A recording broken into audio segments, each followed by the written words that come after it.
Hey guys, welcome back to my channel. आप सुन रहे थे मेरे साथ लव यू जिंदगी भाग 20। मोंटी माला को गोद में उठाए जैसे ही आगे बढ़ा उसके कदम ठिठक गए। सामने रुचिका खड़ी थी। वह गुस्से से मोंटी को घूरे जा रही थी। रुचि, ये माला, मेरी बात सुनो। तुम जो समझ रही हो वैसा कुछ भी नहीं है। रुचि, मैं तुम्हें समझाता हूं। मोंटी कहते ही रह गया और रुचि पैर पटकते हुए वहां से चली गई। मोंटी माला को गोद में उठाया उसके पीछे आया, लेकिन रुचिका ने दरवाजा मोंटी के मुंह पर बंद करते हुए कहा, भाड़ में जाओ तुम। इसलिए तुम मुझे यहाँ लेकर आए थे, ये सब दिखाने के लिए? तुम इस लड़की के साथ ऐसे? मुझे तो सोचकर ही मुझे तुमसे ये उम्मीद नहीं थी। I hate you, I just hate you. Ruchika, मेरी बात तो। मोंटी ने दरवाजा ठकठकाते हुए कहा, लेकिन रुचिका ने दरवाजा नहीं खोला। मोंटी को कुछ समझ नहीं आ रहा था वह क्या करे। माला को गोद में उठाए वह वापस पूल साइड चला आया और परेशान सा इधर उधर घूमने लगा। एक तो माला भी होश में नहीं आ रही थी। मोंटी की अच्छी किस्मत कहें या बुरी कि अभी अपने कमरे से निकलकर बाहर आया। उसने सिर्फ शॉर्ट्स पहना था और उसे देखकर लग रहा था जैसे वह अभी अभी उठा हो। अभी मोंटी के पास चला आया और उबासी लेते हुए कहा, गुड मॉर्निंग कहते हुए अभी की नजर एकदम से माला पर चली गई और आगे के शब्द उसके गले में ही अटक गए। उसने हैरानी से माला को देखा और फिर माला को गोद में उठाए मोंटी को देखा और कहा, ये कौन है और तुम इसके साथ ऐसे क्या कर रहे हो? यार, अभी एक बहुत बड़ी प्रॉब्लम हो गई है। ये माला जी हैं, मेरे बॉस के क्लाइंट, और रुचि ने मुझे इनके साथ इस हाल में देखकर मुझे गलत समझ लिया है। मैं उसकी गलतफहमी दूर करके आता हूँ। मोंटी ने जबरदस्ती माला अभी को थमाते हुए कहा। अरे लेकिन मोंटी सुनो, मैं से। अभी बेचारा कहते ही रह गया और मोंटी वहां से चला गया। माला को थोड़ा थोड़ा होश आ चुका था।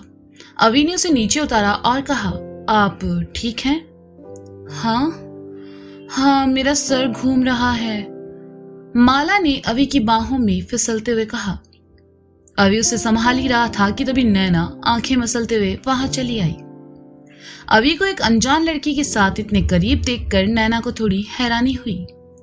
वह अभी के पास आई और कहा, पड़ोसी, तुम यहाँ क्या कर रहे हो और ये कौन है?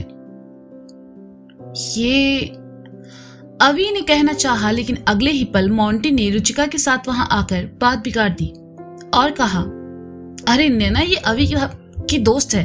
अभी की दोस्त, कॉलेज फ्रेंड। रुचि को भी मैं यही बताने वाला था, लेकिन मैडम तो मेरी बात सुन ही नहीं रही है और यहां से चली गई।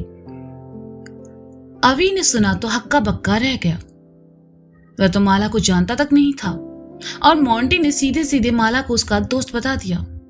वह कुछ कहता इससे पहले ही रुचिका मोंटी की तरफ पलटी और कहा, क्या तुम सच कह रहे हो? अरे यकीन आए तो अभी से ही पूछ लो। अभी भाई, बताओ ना इसे प्लीज, मोंटी ने कहा। रुचिका जैसे ही अभी की तरफ पलटी, मोंटी ने रुचिका के पीछे से अभी को हाथ जोड़कर रिक्वेस्ट करते हुए इशारा किया। मोंटी की शक्ल देखकर अभी को उस पर तरस आ गया और उसने एक बार फिर माला को संभालते हुए कहा, हाँ, मोंटी सही कह रहा है, ये मेरी दोस्त है। नैना ने सुना तो उसकी बड़ी बड़ी आंखें एकदम से छोटी हो गई। वह अभी को देखने लगी। नैना अभी के सब दोस्तों को जानती थी और इस दोस्त से तो ना कभी मिली थी, ना ही कभी नाम सुना था। रुचिका ने अभी को देखा, कुछ देर खामोश रही और फिर हाथ बांधकर मोंटी से कहा, तुम दोनों को क्या मैं बेवकूफ लगती हूँ? ये वही है ना तुम्हारी माला जी? मोंटी, तुम कितने आराम से मुझसे झूठ बोल रहे हो। इस लड़की को मैं पहले भी तुम्हारे साथ देख चुकी हूँ, उस शाम होटल में। मुझे पागल बनाना बंद करो तुम, समझे? रुचिका को गुस्से में देखकर अभी समझ गया कि अब मोंटी को कोई नहीं बचा सकता। तो वही मोंटी भी थोड़ा परेशान हो गया कि इस वक्त वह रुचिका आए कि माला का यहाँ आना सिर्फ इत्तेफाक है। मोंटी को खामोश देखकर नैना ने उबासी लेते हुए अंगड़ाई ली और अभी की तरफ चली आई। उसने माला को गर्दन से पकड़कर अपनी तरफ किया तो मोंटी और अभी ने एक साथ कहा, अरे आराम से। हैं? क्या सच में? नैना ने अपनी बाईं भौं चढ़ाते हुए कहा तो दोनों छिप गए और इधर उधर देखने लगे। नैना ने को संभाला और कहा, हे रुचि, तू खामखा परेशान हो रही है। ये माला है, अभी की दोस्त। मैं पहले भी इससे मिल चुकी हूँ। इसने कल शाम ही अभी को बताया कि ये गोवा आ रही है अपने फ्रेंड्स के साथ, तो अभी ने ही इसे यहाँ का एड्रेस दिया था। अच्छा, अगर ऐसा है तो फिर 2 दिन पहले ये बीकानेर में क्या कर रही थी, वो भी मोंटी के साथ? रुचिका ने नैना की तरफ आते हुए कहा। रुचिका की बात सुनकर नैना ने अपना निचला होठ दांतों तले दबा लिया और फिर एकदम से कहा, यार उस दिन फोन पर तूने ही तो बताया था कि मोंटी अपनी जॉब को लेकर परेशान है। फिर मोंटी ने मुझसे भी जॉब की बात की। माला के बाप के पास बहुत पैसा है और इसे वो पैसा अच्छी कंपनी में इन्वेस्ट करना था, तो मैंने ही इसे मोंटी का नाम बताया था और माला तैयार हो गई। अब तुम बताओ, इन सब में घूम फिर कर फायदा किसका हुआ? तुम्हारे मोंटी का। प्रमोशन किसे मिलेगा? मोंटी को। रुचिका ने उलझन भरे स्वर में कहा, वही तो मैं बता रही हूं। अब माला जैसे अभी को जानती है वैसे ही मोंटी को भी जानती है। तू भी ना ये डेली सोप देख देख कर पता नहीं क्यों तूने अपना दिमाग खराब कर लिया है। नैना ने गिरती हुई माला को गर्दन से पकड़कर फिर अपनी तरफ किया तो अभी ने कहा, ये क्या कर रही हो तुम? छोड़ो इसे। ओके, छोड़ देती हूँ। नैना ने अभी की तरफ देखकर बड़े ही प्यार से कहा और माला को छोड़ दिया। माला धड़ाम से नीचे जा गिरी और नैना की इस हरकत पर अभी ने अपना सर पीट लिया, लेकिन उसमें और मोंटी में इतनी हिम्मत नहीं थी कि वे दोनों जाकर उसे उठाएं। नैना रुचिका के पास आई और उसके कंधे पर हाथ रखते हुए कहा, ज्यादा मत सोच पांडा, तेरा मोंटी खरा सोना है। लेकिन ये बात मेरे दिमाग में क्यों नहीं आई? रुचिका ने सोचते हुए कहा, मोटी बुद्धि है ना तुम्हारी, इसलिए देर से समझ आता है सब। अभी सब क्लियर है या फिर और ड्रामा करना है तुम्हें? नैना ने आखिरी शब्द रुचिका को घूर कर देखते हुए कहा तो रुचिका ने नैना के गाल खींचते हुए कहा, तुम कुछ समझाओ और समझ ना आए ऐसा भला कैसे हो सकता है? सॉरी बेबी, मैंने तुम्हें गलत समझा। रुचिका ने मोंटी की तरफ पलटकर कहा तो मोंटी जबरदस्ती मुस्कुराया और कहा, इट्स ओके रुचि, मैं तुम सबके लिए कॉफी लेकर आती हूँ। रुचिका ने जाते हुए कहा, हाँ प्लीज, और मेरे लिए थोड़ी स्ट्रॉन्ग। नैना ने अपना सर दबाते हुए कहा, तुम कॉफी पियोगी? Are you serious? रुचिका ने पलटकर हैरानी से कहा, अब जब कॉफी वाले को मुंह लगा लिया है तो कॉफी को भी लगा ही लेंगे। जल्दी लेकर आना। नैना ने अभी की तरफ देखकर कहा तो अभी को बीती रात याद आ गई जब नैना और वो एक साथ थे। नैना ने नजरें मिलते ही अभी को थोड़ी शर्म आने लगी तो वह मुस्कुराते हुए साइड में चला। रुचिका मुस्कुराकर वहां से चली गई। उसके जाते ही मोंटी नैना के सामने और कहा, थैंक्स यार नैना, तूने लाज रख ली।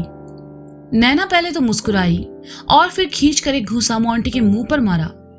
मोंटी नीचे जा गिरा और कहा, अरे यार मार क्यों रही है? अभी जो कांड तूने किया है ना उसके बाद तो तेरा मरना बनता है मोंटी।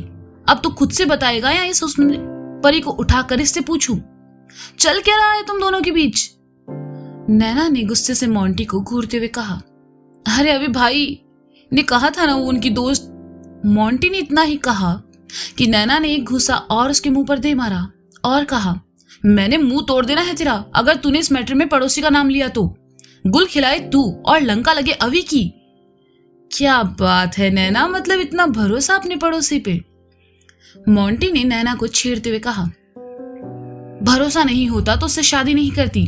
अब तू बताएगा या और मार खानी है? देख मुझे गुस्सा मत दिला। अगर इत्तेफाक से हुआ है तो इट्स ओके, लेकिन अगर तूने रुचिका को धोखा देने की कोशिश भी की ना तो तेरी बॉडी के एक पुर्जे को थोक के भाव बेच देना है मैंने। तू साले एक्स्ट्रा मैरिटल अफेयर के नाम पे मेरा दिमाग खराब कर रहा है। चल अब बता कौन है ये और यहाँ क्यों आई है? नैना ने नीचे गिरे मोंटी को उठाते हुए कहा। मोंटी समझ गया कि नैना ऐसे उसका पीछा नहीं छोड़ेगी, इसलिए उसने एक सांस में नैना को सारी कहानी सुना दी। अभी भी उन दोनों के पास चला आया और माला उन तीनों को देखकर वहां से चुपचाप खिसक गई। मोंटी ने नैना अभी को सब बताया और फिर कहा, अब तुम दोनों बताओ मेरी क्या गलती है? तुम्हारी गलती यह है कि तुमने रुचिका को माला के बारे में साफ साफ नहीं बताया। रुचिका बहुत अच्छी लड़की है मोंटी, वो तुम्हें बहुत समझती है और तुम पर भरोसा भी करती है। तुम्हें ऐसा कुछ नहीं करना चाहिए जिससे उसे हर्ट हो। अभी ने सहजता से कहा, और अगर हर्ट करने का सोचा बिना बेटा तो तू याद रखना गोवा से चित्रकूट पिटते हुए जाएगा। नैना ने मोंटी को घूरते हुए कहा, अरे यार माला जी, मोंटी ने कहते हुए जैसे ही नैना की तरफ देखा, पाया नैना उसे ही घूर रही है, तो उसने तुरंत अपने शब्द बदले और कहा, मेरा मतलब माला मेरे लिए बस एक ऑफिस क्लाइंट थी और मैं रुचि को एक नॉर्मल क्लाइंट से मिलाने के बारे में क्यों सोचूंगा। माला का यहाँ आना इत्तेफाक था, मेरे लिए वो सब मेरे बॉस की क्लाइंट है। तेरा बॉस तो है ही। कहते हुए नैना ने तुरंत अपनी जीभ को दांतों तले दबा लिया, क्योंकि अभी वहीं खड़ा था। मेरी वजह से तुम्हें अपना गुस्सा दबाने की जरूरत नहीं है नैना, तुम दोनों बात करो, मैं चेंज करके आता हूं, अभी ने कहा और वहां से चला गया। अभी के जाते ही नैना ने अपनी आंखें मूंद ली और गहरी सांस ली, तो मोंटी उसके पास आया और उसका सर छूकर देखते हुए कहा, तुम ठीक हो ना? मुझे क्या हुआ है? नैना ने उसे पीछे धक्के आते हुए कहा, यार नैना तू सच में बदल गई है। मतलब तू अभी अभी गाली देने वाली थी लेकिन रुक गई, सिर्फ इसलिए क्योंकि अभी यहाँ खड़ा था। क्या मैं सपना देख रहा हूँ? द ग्रेट नैना बजाज, जिसकी जबान से शब्द कम गालियां ज्यादा निकलती है, वो अब बदल चुकी है। मोंटी ने हैरानी भरे स्वर में कहा, मुझे खुद समझ नहीं आ रहा ये सब मेरे साथ क्यों हो रहा है। नैना ने खोए हुए स्वर में कहा, लेकिन मैं समझ रहा हूं, तुझे प्यार हो गया है अपने पड़ोसी से, वो भी सच्चा वाला। वो इंसान जो आज तक किसी के लिए नहीं बदला, वो अब बदल रहा है, पिघल रहा है। और सच कहूं तो तेरा ये रूप पहले वाले से ज्यादा खूबसूरत लग रहा है। मोंटी ने मुस्कुराते हुए कहा। नैना ने सुना तो एकदम से शर्मा उठी। उसके मन में तरंगे उठ रही थी और मन खुश था। होठ बरबस ही मुस्कुरा रहे थे और वह बार बार अपनी उंगलियों को तोड़ मरोड़ रही थी। मोंटी ने देखा तो अपने दोनों हाथों से नैना की बलाएं लेते हुए कहा, हे नैना, तुम शर्मा रही हो। हाय, पहली बार तुम्हें ऐसे देख रहा हूं। अंकल आंटी ने तुम्हें ऐसे देखा ना तो कसम से बौखला जाएंगे वो। शट अप मोंटी, नैना ने चिढ़ते हुए कहा। मोंटी वहां पड़ी बेंच पर आ बैठा और नैना को भी बैठने का इशारा किया, तो नैना उसके बगल में आ बैठी। शादी के बाद दोनों पहली बार मिल रहे थे और ऐसे में उनके पास ढेरों बातें थी। आज मौसम काफी सुहावना था, इसलिए सब रिसोर्ट में ही रुके। रुचिका मोंटी और नैना को कॉफी देकर चली गई। नैना मोंटी को शादी के बाद उसकी जिंदगी में आए बदलाव के बारे में बताने लगी और मोंटी मुस्कुराते हुए उसे सुनने लगा। नैना को बोलते हुए सुनना मोंटी को हमेशा से पसंद था। अभी अपने कमरे में था। रुचिका उसके लिए कॉफी लेकर आई। अभी खोया हुआ सा शीशे के सामने खड़ा मुस्कुरा रहा था। रुचिका उसके पास आई और शीशे के पास खड़े होकर कुछ देर उसे ऐसे ही देखती रही। अभी की तंद्रा टूटी। उसने रुचिका को देखा तो एकदम से शीशे के सामने से हटते हुए कहा, अरे रुचि, तुम कब आई? जब तुम आईने में खुद को देखकर मुस्कुरा रहे थे। ऐसा क्या देख लिया तुमने? रुचिका ने अभी के साथ आते हुए कहा। अभी बिस्तर पर आ बैठा और रुचिका से भी सामने पड़ी कुर्सी पर बैठने का इशारा किया। रुचिका खुशी खुशी अभी के सामने पड़ी कुर्सी पर आ बैठी और कहा, बताओ क्या बात है? अभी थोड़ी देर पहले नैना ने कहा कि वो मुझ पर बहुत भरोसा करती है। अभी ने किसी टीनेज की तरह ब्लश करते हुए कहा। रुचिका ने अभी को ब्लश करते देखा तो खुद भी मुस्कुरा उठी। वह हमेशा चाहती थी कि अभी और नैना साथ रहे और दोनों आज साथ थे। रुचिका ने हाथ में पकड़ा कॉफी का कप अभी की तरफ बढ़ा दिया। अभी ने कप लेते हुए कहा, और पता है ये शब्द उसके मुंह से आई लव यू सुनने से भी ज्यादा खूबसूरत थे। मैं हमेशा सोचता था क्या नैना मुझ पर भरोसा कर पाएगी, क्या वो मुझे समझ पाएगी, पर वो समझती है और मुझ पर भरोसा भी करती है। वो सच में बहुत अच्छी इंसान है रुचि, और मैं लकी हूं कि वो मेरे साथ है। रुचिका ने देखा ये सब कहते हुए अभी के चेहरे पर प्यारी सी स्माइल और आंखों में चमक थी। उसके कहे एक एक शब्द से नैना के लिए बेइंतहा प्यार झलक रहा था। रुचिका मुस्कुराते हुए अभी को देखती रही और फिर अगले ही पल उसके जहन में कुछ देर पहले घटे पल आ गए और उसने गंभीर होकर कहा, नैना भी तुमसे बहुत प्यार करती है अभी, और ये उसकी बातों से दिखता है। जैसे आज उस लड़की के साथ, तुम्हारे दोस्त के साथ तुम्हें देखकर भी नैना ने कोई रिएक्शन नहीं दिया। इससे पता चलता है कि वो तुम पर कितना भरोसा करती है। तुम कभी उसका भरोसा मत तोड़ना अभी। वो पहली बार किसी के सामने पिघली है, किसी के लिए खुद को बदला है। उसे हमेशा खुश रखना। रुचिका को भावुक होते देखकर अभी ने उसके हाथ पर हाथ रखा और विश्वास भरे स्वर में कहा, मैं उसे हमेशा खुश रखूंगा। तुम देखना वो हमेशा ऐसे ही मुस्कुराएगी। थैंक यू, तुम बहुत अच्छे इंसान हो अभी, और मुझे यकीन है तुम अच्छे पति भी बनोगी। रुचिका ने कहा तो अभी वापस बिस्तर पर बैठा और कॉफी पीने लगा। रुचिका वहीं बैठे उससे बातें करती रही और फिर वहां से चली गई। शीतल सार्थक को सुबह हुए कांड के बारे में नहीं पता था। वे दोनों अपने कमरे में थे। सार्थक सो रहा था और शीतल नहाने चली गई। शीतल के फोन पर मैसेज रिंग बजी तो सार्थक की नींद में खलल पड़ा। उसने करवट बदल ली। सार्थक ने जैसे ही दोबारा सोने की कोशिश की, शीतल के फोन की मैसेज टोन फिर बजी। सार्थक की नींद में खलल पड़ा और उसके बाद 3-4 बार फिर मैसेज टोन बजी। सार्थक उठकर बैठ गया। उसने बाथरूम की तरफ देखा तो शावर की आवाज सुनाई दी। वह टेबल की तरफ झुका और शीतल के फोन को लेकर देखा। किसी अननोन नंबर से कुछ मैसेज थे। सार्थक ने मैसेज ओपन किए तो वो कुछ इस तरह थे। हाय शीतल, मैं जानता हूं इस वक्त अपने हस्बैंड के साथ गोवा में हो।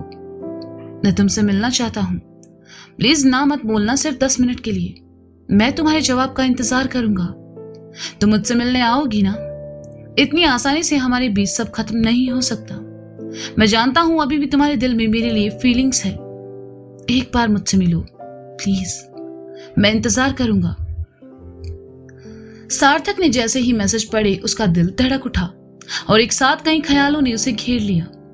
बाथरूम का दरवाजा खुला तो सार्थक ने जल्दी से फोन बंद करके साइड में रख दिया और शीतल की तरफ देखकर मुस्कुरा उठा। शीतल ने सार्थक को मुस्कुराते देखा तो वह भी मुस्कुरा उठी और फिर शीशे के सामने आकर बाल सुखाने लगी। तो दोस्तों, ये था लव यू जिंदगी भाग 20। इसका अगला भाग आप जल्द ही सुनेंगे मेरे साथ। तब तक के लिए शुक्रिया, बाय बाय, अपना ख्याल रखिए और हाँ, सुनते रहें लव यू जिंदगी सीजन 2 मेरे साथ। Bye bye.